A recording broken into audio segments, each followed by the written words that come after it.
Si no siento su presencia,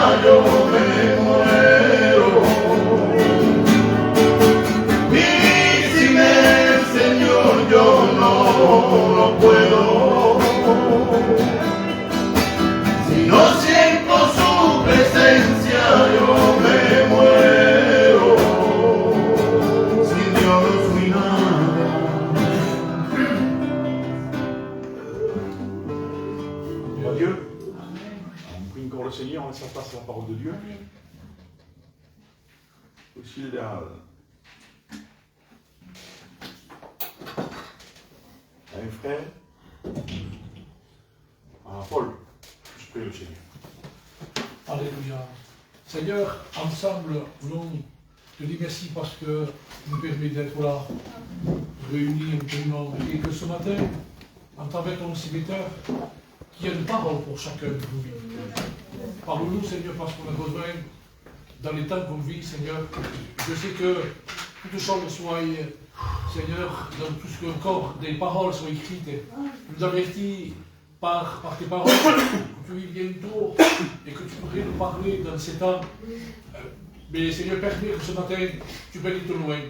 Donnez-y les paroles au propos, que l'homme s'efface, que Christ prenne toute la place. Conduis dans tout ce que tu voudras nous apporter. Parle dans nos cœurs. Avertis-nous dans ces temps.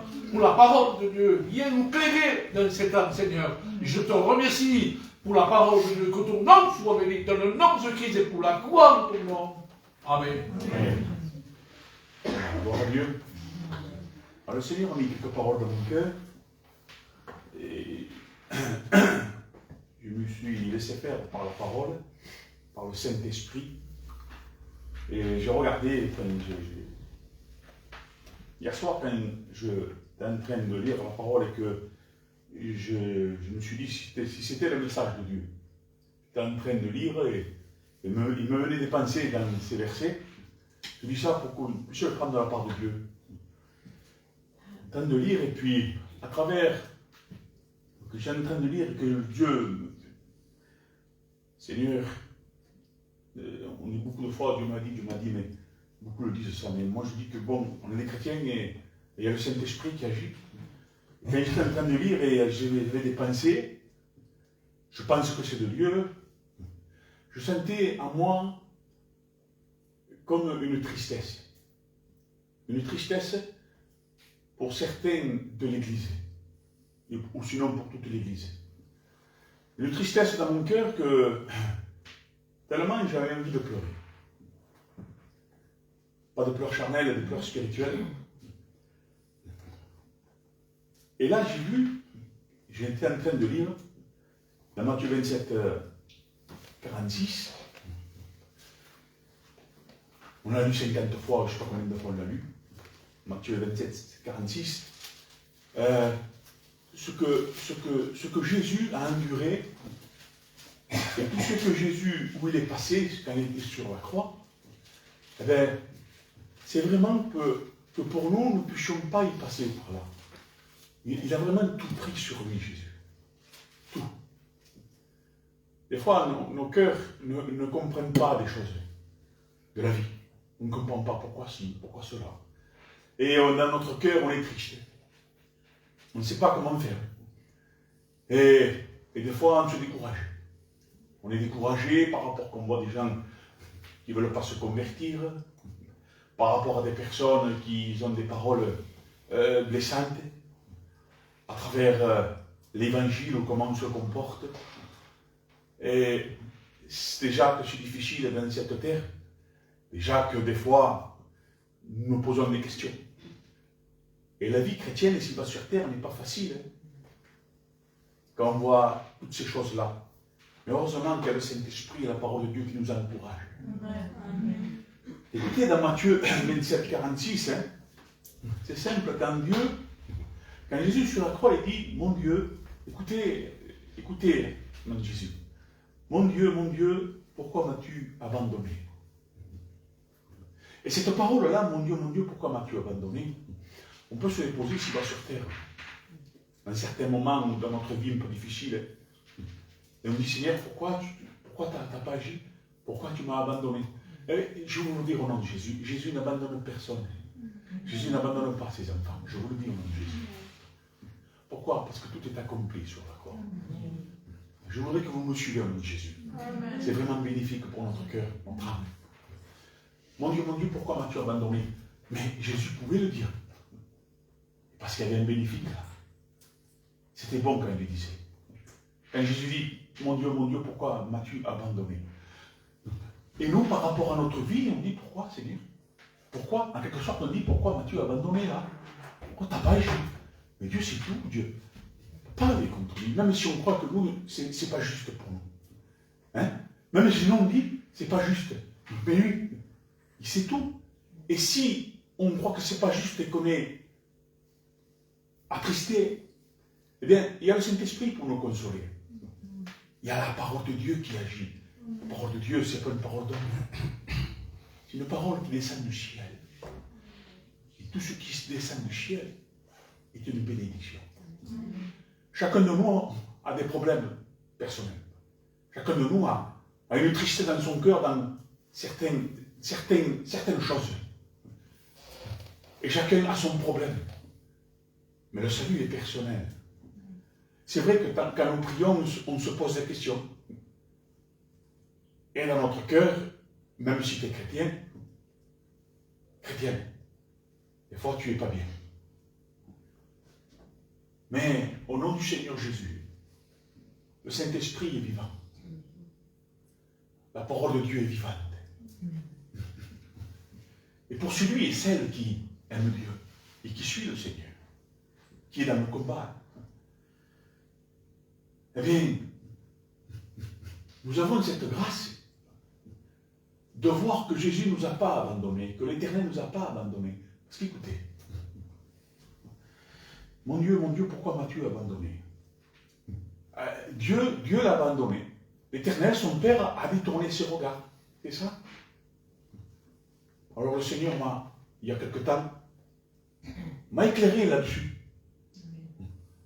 Parce qu'en vérité, l'Éternel n'a jamais détourné les regards de Christ sur la croix. Beaucoup disent, Dieu a détourné les regards de la croix. Pas du tout. C'est tout le contraire. L'Éternel a regardé Jésus, son Fils, qui a pris nos péchés. Lui a été abandonné. Écoutez, moi je l'ai écrit comme ça, c'est que j'ai reçu dans mon esprit, dans mon cœur. Et moi j'écris, Dieu n'a jamais détourné les regards du Christ. Non, Dieu l'a juste abandonné. Dieu n'a pu rien faire pour lui. Parce que d'abord Jésus est venu pour ça. Pour qu'il soit abandonné, pour que nous ne puissions pas être abandonnés. Vous me suivez? Amen. Alors, ne crois pas que tu es abandonné. Frères et sœurs, ne crois pas que tu es abandonné. Ne crois pas que Dieu t'abandonne dans ta prière.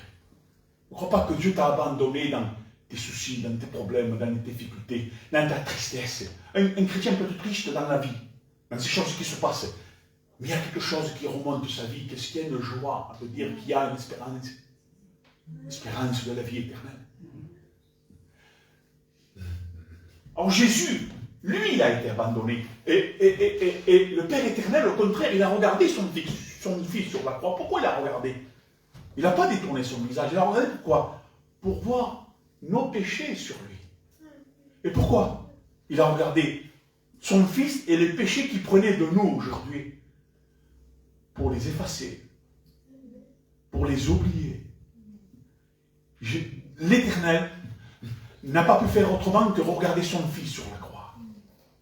Tout en l'abandonnant, en disant, je ne peux rien faire pour lui. Il est venu pour ça.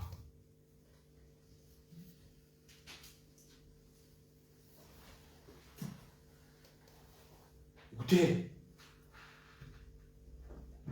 moi j'ai dit comme ça. Dieu n'a pas répondu. Quand Jésus prie sur la croix, il prie son Père, vous vous rappelez? Nous prions. Eh bien, l'Éternel n'a pas répondu à son Fils, les frères et sœurs. Il n'a pas répondu, le Père éternel, à son Fils. Jésus prie, et le Père éternel n'a même pas répondu. La preuve, il dit, pourquoi tu m'as abandonné? Mais l'Éternel n'a pas répondu à sa prière. Sur la croix, il souffrait quand même. Pourquoi il n'a pas répondu?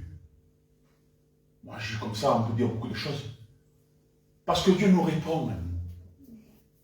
C'est à la croix que tout est accompli, parce que Dieu a subi tout que nous devons subir. Il a tout pris, lui. Afin que Dieu ne nous abandonne pas et que nous prions que le Père et le Fils nous entendent. Amen. Alors, si tu crois que Jésus ne t'entend pas, c'est faux. Jésus nous entend. L'Éternel nous entend. Le Saint-Esprit nous entend. Pourquoi? Parce que quand Jésus a prié sur la croix, l'Éternel n'a pas répondu. Et à nous, il nous répond. C'est une grâce particulière. Et nous, aujourd'hui, on est affligés parce que Dieu, des fois, soi-disant, il ne nous répond pas. Mais dans ton cœur, il y a quelque chose qui se passe. Et on le couvre parce qu'on veut autre chose. Dieu nous parle et nous, on couvre cette parole. On ne veut pas, non, c'est pas ça que je vous entends, c'est autre chose. Et on le couvre par une chair. Si on serait plus spirituel, on couvrirait pas la parole de Dieu avec notre chair, avec notre animosité, nos colères contre Dieu. Parce qu'on trouve ça injuste. Dieu n'est pas injuste, il est juste. Amen. Pas oublier ça. Et là, vous savez, la prière de Jésus, c'est Heli, Heli, lama sabachthani, qui veut dire mon Dieu, pourquoi m'as-tu abandonné? Et il dit que la parole de Dieu, les pharisiens, ceux qui étaient en train de regarder Jésus, il dit que c'est bénéfique, c'est pour ce que je vous dise ça, je suis obligé. L'ayant entendu dire appeler Élie, il prennent une éponge, il appelle Élie. Même eux, ils ne comprennent pas.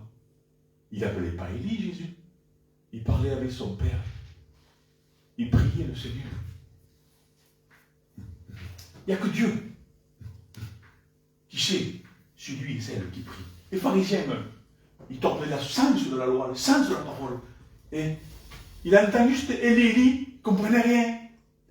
Les docteurs de la loi, les pharisiens, ils étaient toujours en train de lire Ésaïe, et puis tous ceux qui s'ensuivent dans la synagogue, ils avaient des robes longues, hein, des religieux, ils entendent Jésus sur la croix en train de dire Élie, Élie. Il dit attendez, regardez ce qu'ils disent. Et les autres disent, quand l'autre vient pour l'éponge, il y en a un qui dit laisse voyons si Élie viendra le sauver. Pourquoi il va venir le sauver? Il y a un petit moment que j'ai étudié cela et je l'ai marqué dans le cahier. Écoutez, Matthieu 27, 49, suivez-moi parce qu'après je vais vous dire. Mais les autres dirent, laisse, voyons si Élie va venir le sauver. Pourquoi les pharisiens disent, voyons si Élie va venir le sauver? Regardez, pourquoi? Connaissez quand même, connaissez la parole, mais ça l'exercer. Et tout ça avait de la malice. Et c'était dangereux quand même, parce que si vraiment Élie serait venu, qu'est-ce qu'ils auraient fait? Obéissons à la parole avant tout. Écoutez, pourquoi ils disent ça les pharisiens? J'ai trouvé Malachie 4,5. Je vous envoie Élie, le prophète, avant que n'arrive le jour du Seigneur, jour grand et redoutable. Vous voyez pourquoi ils disent ça? Parce que c'est marqué dans Malachie que avant que l'avènement vienne, que le Messie vienne, il faut qu'il y ait Élie qui arrive, et qu'il le sauve aussi, et qu'il rétablit tout. Ils sont sur ça, eux. Mais Seigneur, ils ont compris alors. Les frères, quand nous prions, et quand nous disons, soyons intelligents. Sache que Dieu n'abandonne jamais ses enfants. Sache que les prières d'un chrétien, Dieu l'entend. On dirait qu'on est abandonné, on dirait qu'il est injuste des fois. Même pas en le disant, mais dans notre cœur. Pourquoi? Soyons pas des pharisiens. Attendez, il faut voir si Élie vient. Il faut la comprendre, la parole. Écoutez, au nom de Jésus. Matthieu 17, 10, les disciples. Alors, il dit que les disciples posent une question. Et les scribes disent, il faut qu'Élie vienne d'abord. Écoutez bien, il faut qu'Élie vienne d'abord. Vous me suivez jusqu'à là? Il faut qu'Élie vienne d'abord. Tout ça parce que Jésus a dit, Élie. Attendez, il y a Élie qui doit venir. Et les scribes, les disciples disent, il faut qu'Élie vienne d'abord. Jésus leur dit, il est vrai, il dit à ses disciples, qu'Élie vienne tout rétablir. Mais où? Il dit, mais je vous dis qu'Élie est déjà venu. Ils ne l'ont pas reconnu. Et ils l'ont traité comme ils ont voulu. De même, ils vont faire souffrir le Fils de Dieu. Mais il dit, mais je vous dis qu'Élie est déjà venu, ils ne l'ont pas reconnu. On ne reconnaît pas. Quand il se passe quelque chose de Dieu, quand Dieu dirige, quand Dieu agit, quand Dieu fait quelque chose, quand Dieu parle, on ne reconnaît pas. On suit encore un peu. Ils l'ont traité comme ils ont voulu, de même ils vont faire souffrir le Fils de Dieu. Le verset 13, il dit, les disciples comprirent alors qu'il leur parlait de Jean-Baptiste. Jean-Baptiste n'était pas Élie. Et pourtant, Jean 1,21 dit, ils lui demandèrent, es-tu Élie? Et il dit, je ne le suis pas. Mais il était venu avec l'esprit d'Élie.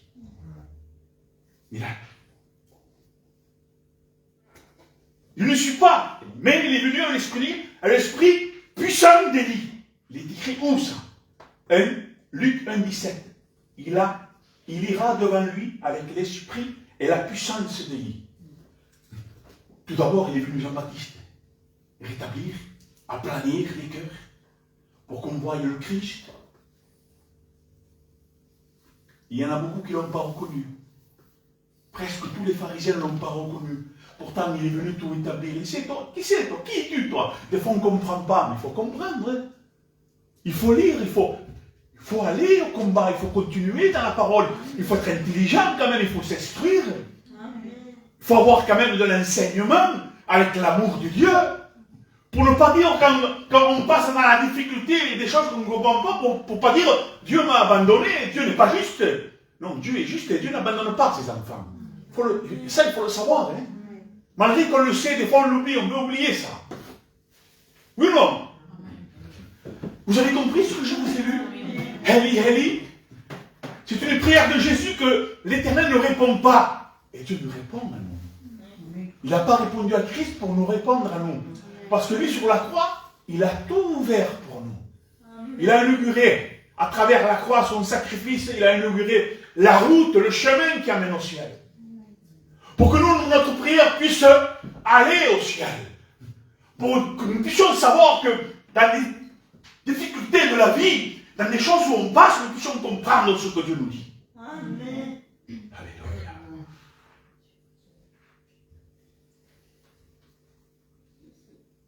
Pour Dieu. Dans les psaumes 96, il est écrit: tourne-toi vers moi et fais-moi grâce. Donne-moi ta force. En moi, ton serviteur ou ta servante. On a prié comme ça déjà? Regarde. Psaume 69, 17. Réponds-moi, Seigneur, car ta fidélité est bonne. C'est des prières, ça. Selon ta grande compassion, tourne-toi vers moi. Autre. Psaume 84, 6. Heureux l'homme, heureux les hommes dont la force est en toi. Ils ont dans leur cœur des routes toutes tracées. Nous avons une vie tracée. Mais attention, la route que Dieu nous a donnée, il faut y être dans cette route. Il faut marcher dans cette route. Parce que Dieu nous a tracé un chemin. Et ce chemin, c'est ta vie, c'est ta croix. De le suivre, de te renier, de reconnaître le Seigneur comme maître et Seigneur, comme roi, comme le Tout-Puissant, comme l'Éternel des armées. Il nous a tracé un chemin, nous avons chacun une vie ici-bas sur terre. Il faut la vivre avec Dieu. Pour aller où? Au ciel. Nous aurons toujours des difficultés et des problèmes dans cette terre. Et on se posera toujours des questions. Oui ou non? Vous croyez qu'on est bien dans la terre? Vous croyez qu'on sera toujours heureux? On est heureux qu'avec le Seigneur. Amen. On a des problèmes, des difficultés, des fois on est malade, on n'est pas bien. Des fois on est triste dans notre cœur de voir des choses autour de nous. Des fois on entend quelque chose et on ne le ressort pas et on devient triste encore plus. Et on dit c'est injuste, on n'arrive plus à prier, on n'arrive plus à avancer. Parce qu'on n'a pas reçu ce qu'on a voulu recevoir. Vous comprenez ça?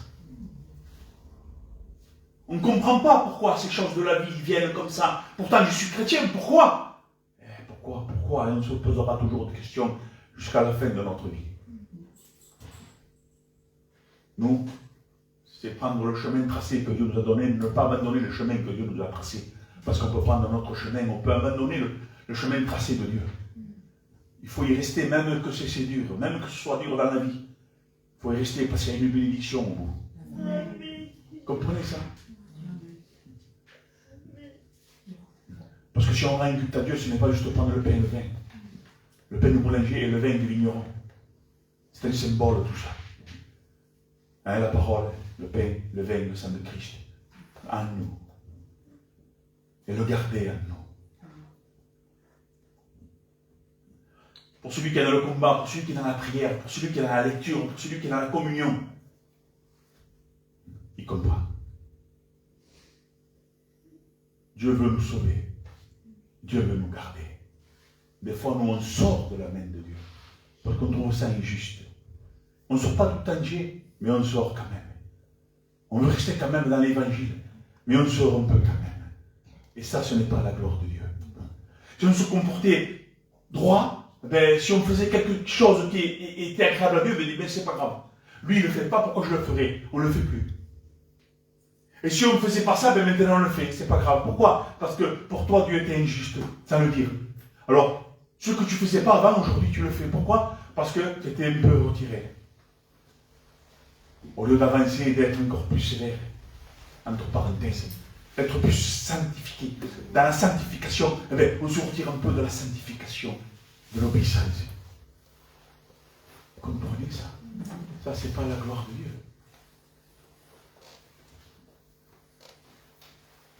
Tout le monde veut rendre un culte à Dieu, tout le monde veut plaire à Dieu pour une manière qui n'est pas la gloire de Dieu. Lisons la parole de Dieu, vous allez voir comment il faut plaire à Dieu.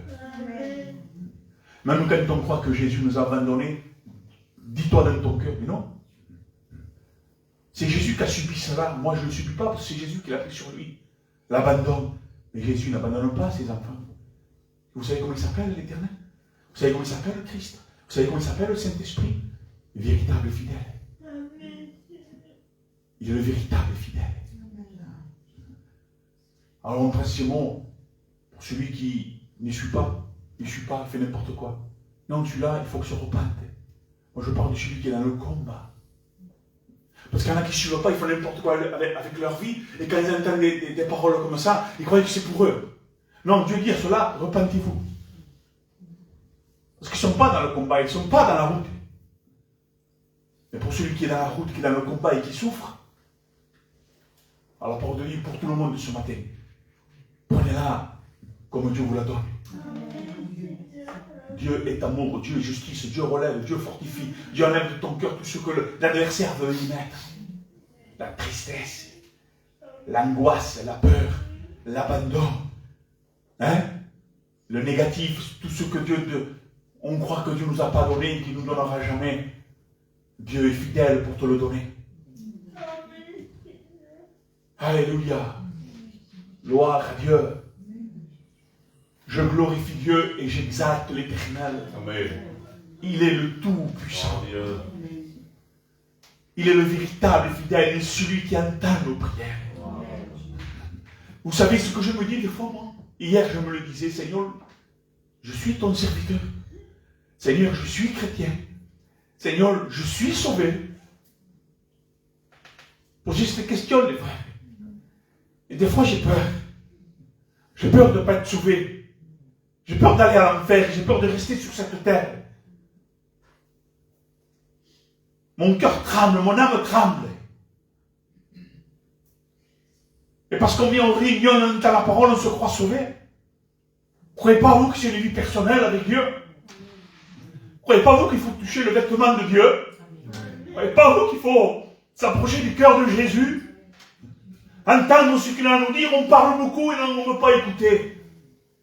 On veut que Dieu nous exauce et nous, on n'exauce jamais Dieu.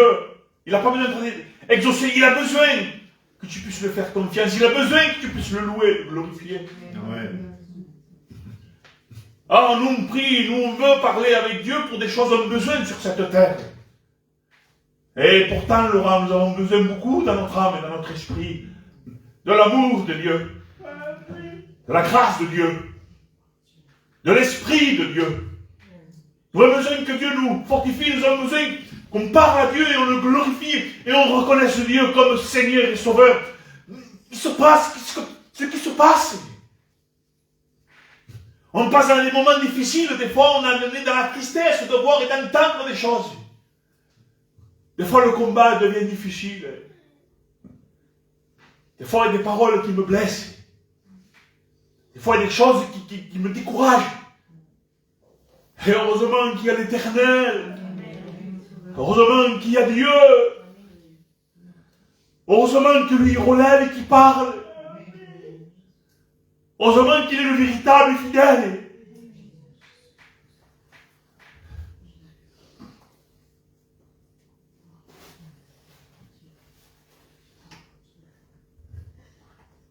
Heureusement qu'il nous visite. Gloire à Dieu. Gloire à l'Éternel. Gloire à Jésus. Merci mon Dieu pour le Saint-Esprit, pour la présence de Dieu. Ça vaut tout, les choses de la terre, la présence de Dieu, quand Dieu nous parle. On croit, nous, que parce que nous sommes passés par les eaux du baptême et parce qu'on vient à l'église, que c'est normal que Dieu nous relève. Il doit nous relever, il doit nous parler, il est obligé. On a donné notre cœur à Dieu quand même. C'est pas comme ça avec Dieu. On est infidèle, nous, avec Dieu. On n'est pas fidèle. Dans certains moments, dans certains endroits, on n'est pas fidèle. On est infidèle. On devient adultère avec notre cœur. Et lui, le véritable fidèle, il est saint, il est pur, il est merveilleux. Il est l'amour, il est la paix, il est la joie, il est la vie. Il ne faut pas le contrarier, les frères. Il ne faut pas contrarier Dieu. On le contrarie beaucoup. On le fait du mal chaque jour. Parce qu'on gémit trop, on est trop contre Dieu.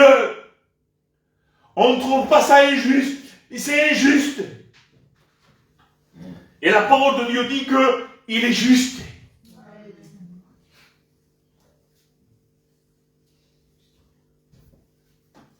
Ésaïe 40 et 29, il dit, il donne de la force à celui qui est épuisé. Épuisé. Dieu donne de la force. Il augmente la vigueur de celui qui est à bout de ressources. Qu'est-ce qu'on fait de ça?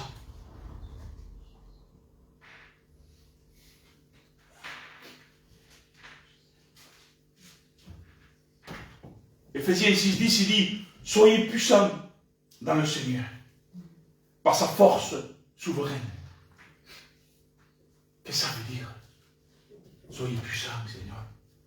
Ça veut dire que, comme il est le Tout-Puissant, Dieu nous donne de la puissance, de la force pour continuer. Mais comment? Venez à la source. Venons à la source. Venons à la source qui est Christ, qui est la parole de Dieu, qui est le Saint-Esprit. C'est là où on se ressource, où on se remplit, où on prend de la puissance pour marcher sur la tristesse, pour marcher sur l'injustice, pour marcher sur des pensées qui sont humaines et qui sont négatives. Vous comprenez ça?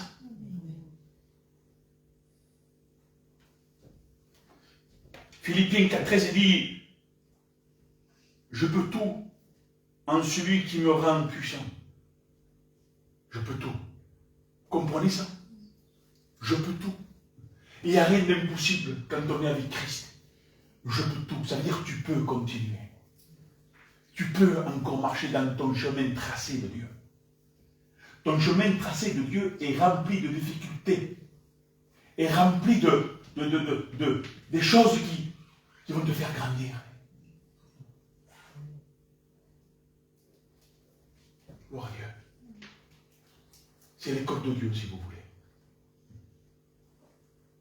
On ne marche pas dans les choses de Dieu comme sur des roulettes. Il doit avoir des difficultés, il doit avoir des choses qui pourquoi? Eh bien, c'est ça que tu fais grandir. C'est ça que tu fais encore méditer la parole. C'est ça que tu fais lire la parole. C'est ça que tu fais prier. C'est les difficultés. C'est tout ton chemin tracé. Pourquoi tout ça? Pourquoi il y a tout ça? Parce qu'il faut qu'il y ait tout ça pour arriver au bout. Pour comprendre la parole, pour comprendre Dieu, pour le connaître, il faut passer par là. Ce chemin tracé avec beaucoup d'embûches, beaucoup de choses, beaucoup de choses qui nous fait grandir. On croit des fois, mais pourquoi Seigneur, et on prie pour des choses, c'est ce qu'il faut. Amen.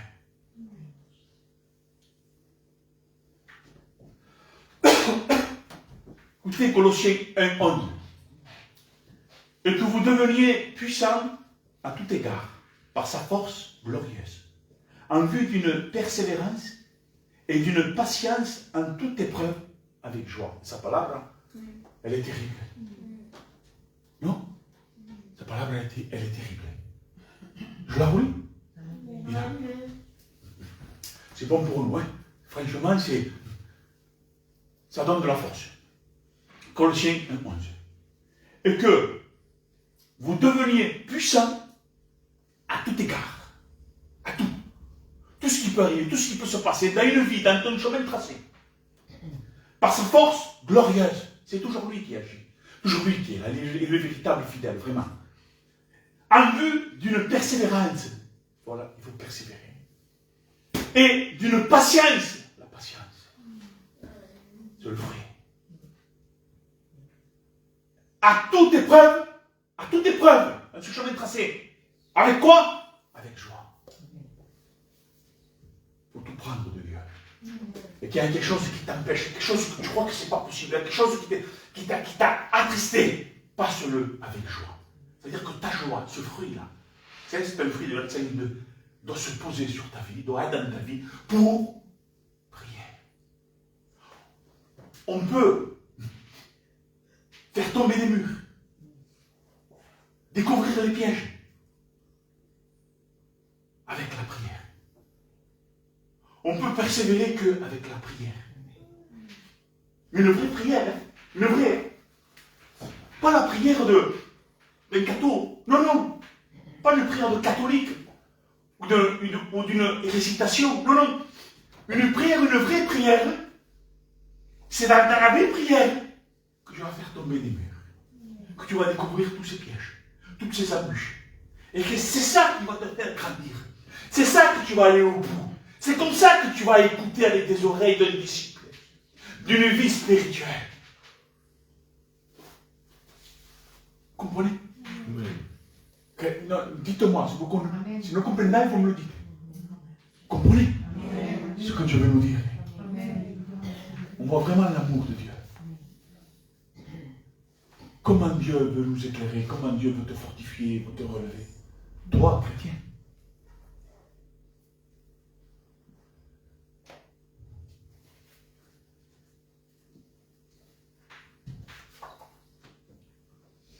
Mira. Des fois, on n'a plus envie d'avancer. On n'a plus envie de prier ni de lire. Parce que nous ne voyons pas le résultat. On n'a plus envie. Nous avons demandé, nous prions pour quelque chose. Et on n'a pas la patience. Pourtant, le chrétien, comme il a la patience, c'est un fruit. C'est une patience de Dieu. Il ne faut pas confondre la patience que Dieu nous a donnée avec la patience humaine. Comprenez? Alors on lit un peu pour la conscience et on prie un peu pour dire j'ai prié pour nous. Et on ne fait rien de mal. C'est pas ça. Il faut prier avec son cœur. Amen. Il faut avoir de la patience que Christ nous a mis en nous. C'est une patience nouvelle que Dieu a mis en nous, ça. Le païen n'a pas cette patience, il faut être chrétien.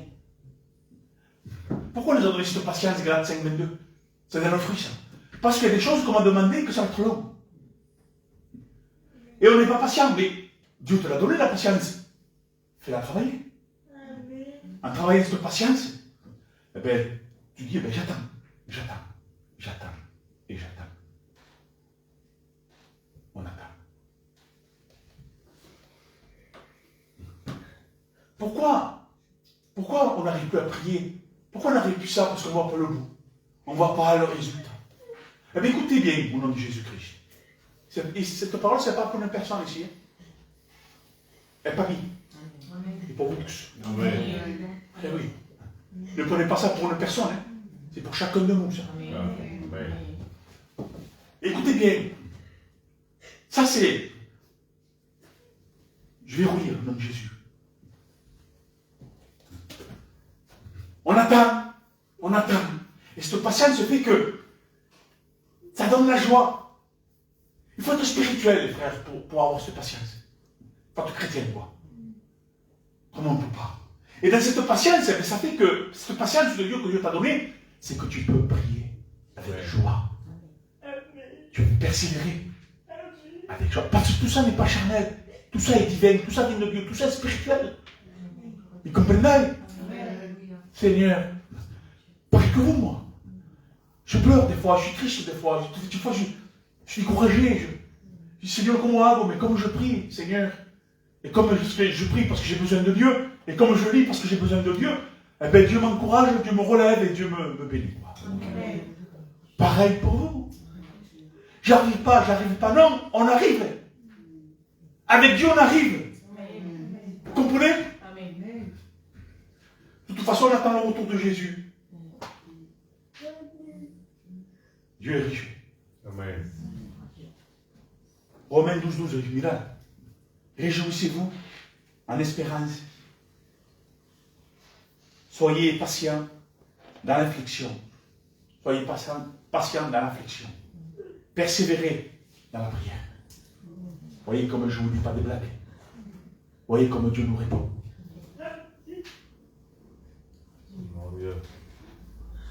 J'adore Dieu. J'adore l'Éternel. J'aime Jésus. J'aime le Saint-Esprit.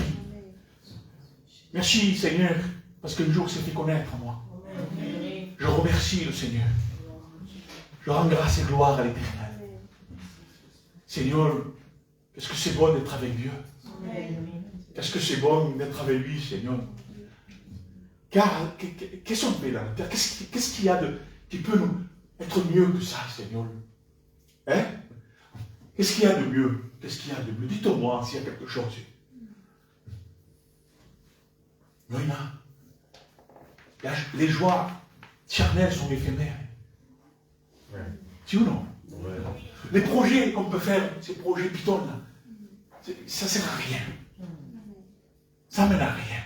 Et dès qu'on les a, mettons, j'ai acheté une maison comme ci, ou j'ai acheté une voiture comme ça, oh là là, je vais l'avoir, allez, on prend une voiture. La voiture ce matin qu'on a vu. Oh, quel automobile, là, quel coche. Allez, on a un coche.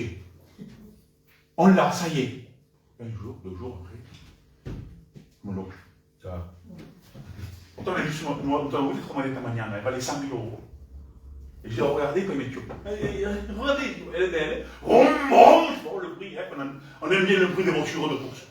Oh là là, c'est beau, hein. On a cette voiture, tu l'as, cette voiture.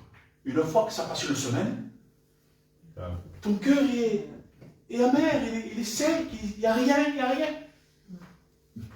Ah, mais je vais m'acheter une plus grosse que celle-là.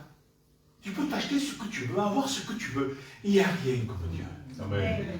Dieu vient des fois, tu es en train de prier dans ta chambre. Tu pries. Seigneur, regarde. Et Dieu vient. Présence de Dieu ou quelque chose de Dieu. Una cosa pequeño qui viene et que tu touches un peu parce que beaucoup vont mourir sinon. Un peu. Ah, Seigneur, merci. Gloire à Dieu. Une parole. Merci, Seigneur. Tu sors dans la joie, tu es dans ta chambre et sourire. Qu'est-ce qu'il y a à manger? Une patate. T'es heureux de voir la patate. Mais t'as acheté une voiture, une Ferrari, et ta femme te fait un steak de 150 € et t'es là, tu fais. Ah, Yacine, hein? Nous, les petits chrétiens, on prie, Dieu nous entend. Amen. Dieu est là. Amen. Et on se plaint. On dit que Dieu est injuste, sans le dire. On dit que Dieu nous a abandonnés. C'est faux, on est en train de mentir. On est en train de dire que Dieu c'est qui c'est. Attention comment on parle de Dieu, les frères. Ça veut dire les mots, par notre réaction, par nos actes, on est en train de dire que Dieu nous a abandonnés, que Dieu est injuste. Vous savez ce que c'est ça? Je vous le dis. Antonio, c'est le péché. Quand on dit cela, on pêche contre Dieu. On pêche contre Dieu avec des larmes de tristesse nous-mêmes. Je vais finir. Là. Dieu voit l'enfant qui est dans la tristesse et dans les pleurs. Vous connaissez Néhémie? C'est Néhémie, c'est une fille, c'est quoi? Non, Néhémie, c'est celui qui a reconstruit les murs et les murailles de Jérusalem. Vous savez ce que ça veut dire, Néhémie? L'Éternel console. L'Éternel console. Néhémie veut dire l'Éternel console. C'est beau. Et c'est vrai. Des fois on pleure, des fois on n'est pas bien. Rappelez-vous de Néhémie. Les murailles. Gardez le temple. Gardez le temple. Parce que Dieu nous a consolés dans notre tristesse, dans notre vie quotidienne, dans notre chemin tracé, dans toutes ces embûches, dans tout ce qui peut nous arrêter. Nous devons avoir ces murailles pour garder le temple intact. Dieu console, et c'est vrai que Dieu console. C'est une vérité. Vous savez, je vous prêche, moi. Et je veux garder ça. Parce qu'en sortant, on peut être triste. Et on n'en veut pas d'être consolé. Parce qu'on trouve ça injuste. Alors je veux pleurer. Eh bien non. Dieu essuie les larmes de ton cœur. Ce soit que ce soit. Tu prends ce que tu veux qui est dans ton cœur. Dieu nous console. Dieu ne sèche les larmes. Dieu est un Dieu fidèle. Amen. Il est redoutable. Il est l'amour. Il n'a pas de l'amour. Il n'en a pas, Dieu. Vous savez ça? Que Dieu n'a pas d'amour. J'ai dit, Dieu est l'amour. C'est lui, l'amour. C'est lui, la patience. C'est lui, la persévérance. C'est lui, la foi. C'est lui, la lumière. C'est lui, la vie éternelle. C'est lui, la vie. Il n'a pas de la vie. Il est la vie. Il est le ciel. On a tout à gagner. Seigneur, quelle grâce d'appartenir à Dieu. Amen. Vous savez, quand on sort des jours, il y en a qui sortent des jours peut-être pour prier. Je ne sais pas ce qu'il en pense, Dieu, moi. Il y en a qui vivent pour lire et prier pour prier. Vous savez, à quoi ça sert? Dites-moi. De prier pour dire j'ai prié, à quoi ça sert? N'ayez pas cet esprit-là. Regardez comment il faut faire. Tu rentres en toi-même. Et tu ne dis pas il faut que je prie. Tu ne dis pas il faut que je lise. Tu rentres en toi-même, tu dis tengo falta d'hablar con el Seigneur. J'ai besoin. C'est un besoin. J'ai besoin de lire pour m'enseigner, pour me fortifier. C'est un besoin. Et quand tu vas, c'est parce que tu as un besoin. Comme quand tu as faim, chacun a un frigo chez vous, non? Le plus pauvre qui peut avoir, il y a un frigo. Quand tu rentres chez toi, combien de fois on ouvre le frigo? Des fois on l'ouvre pour rien, on fait. On ouvre le frigo pour manger, non? Quel exemple? Elle est bidon, cet exemple. À cause de Dieu. Mais c'est comme c'est un besoin. Eh bien, tu viens au pied de Christ. Et comme tu viens au pied de Christ, c'est parce que tu as besoin. Alors c'est ça la mise à part. C'est ça parler avec Dieu. C'est ça être régénéré et fortifié. Tu ne dis pas, t'es une nouvelle salle, oh là là, t'es une nouvelle... Je ne sais pas moi, c'était fou ça. C'est fou ça, non? Docteur Fada ça. Non, non, c'est un besoin, mais bon. J'ai besoin. C'est pas il faut, non, j'ai besoin. J'ai besoin de prier, d'en parler de mon Père éternel. J'ai besoin du Saint-Esprit, j'ai besoin que Dieu m'éclaire. J'ai besoin de se manger là. C'est ça, non? Et oui, c'est comme ça qu'il faut le prendre la mise à part. Il ne faut pas le prendre comme un fardeau. Il faut le prendre comme un besoin. Amen. Quelle grâce. Je finis? Amen. Ah, merci. Non. Soyez là, tout a dit Amen. Toujours d'accord avec la parole. Écoutez. Néhémie 2:2. Le roi me dit, pourquoi as-tu le visage triste? tu n'es pourtant pas malade. On continue après. Pourquoi les chrétiens sont tristes? Pourquoi ils sont abattus? Pourtant, tu n'es pas malade. Qu'est-ce qui t'est arrivé pour être comme ça? Ou tu t'es éloigné de Dieu, ou tu ne pries plus, tu n'as plus de communion. Sinon, tu te fais des soucis pour les âmes. Tu te fais des soucis pour ta vie. Alors là, c'est bon. Et c'était ça, Néhémie. Il faisait des soucis pour les tombeaux de ses pères. C'est-à-dire pour son peuple. Il faisait beaucoup de soucis, il pleurait, il avait la tristesse. Parce qu'il y avait des choses mortes. Et lui, il voulait les ressusciter. Il y a des choses mortes dans notre cœur qu'on a fait mourir. Par exemple, on a fait mourir la prière. On a fait mourir la communion. On a fait mourir la lecture. On a fait mourir la joie que Dieu nous a donnée. Le fruit, la patience et tout ce qui s'ensuit. On a fait mourir tout ça. Mais si tu pleures pour ça, je dis gloire à Dieu parce que ça prouve que tu veux reprendre tout ça. Et Dieu le voit. Et il te dit, pourquoi as-tu le visage triste? C'est-à-dire, pourquoi as-tu le cœur triste? Regardez ce qu'il dit.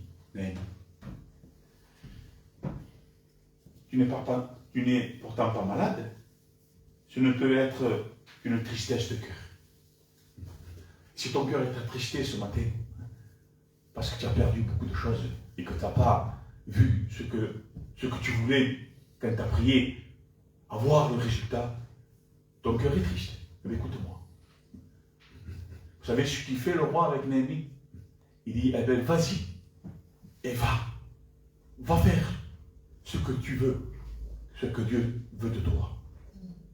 Ce matin, Dieu nous demande, c'est Dieu qui peut nous chénoler, parce que c'est biblique. Va et prie le Seigneur ce matin, de ce que tu as besoin dans ton cœur. Je ne te demande pas un truc charnel, Dieu. Je te demande quelque chose de spirituel, de ce que tu es mort, qui puisse revenir à la vie. Et tu verras comme ton visage va resplendir la joie de Dieu. On finit. Et elle dit, à Cabo, par les Proverbes 13, qui correspondent à ce que je dis maintenant. Un cœur joyeux rend le visage aimable. Ça veut dire souriant. Il fait plaisir à voir. Amen. Quand le cœur est dans la peine, l'esprit est abattu. Soyons près de Dieu au nom de Jésus. Prions le Seigneur de tout notre cœur. Amen. Et priez pas juste pour prier. C'est juste pour cela qu'il faudrait mieux se taire. Il faudrait répondre au Seigneur et demander, même si c'est dimanche, on n'en a rien à faire du dimanche. Dieu, c'est pas dimanche, Dieu, c'est le Dieu de tous les jours. Amen. On prie le Seigneur, on lui rend un culte. Ça, c'est vrai. Là, en écoutant et en gardant, on rend déjà un culte à Dieu. Dans l'obéissance, on rend un culte à Dieu. Et ce matin, prie selon ton cœur. Demande, si tu manques quelque chose, demande de ne plus être dans la tristesse. S'il faut lui demander pardon parce que tu as trouvé Dieu injuste, demande-lui pardon.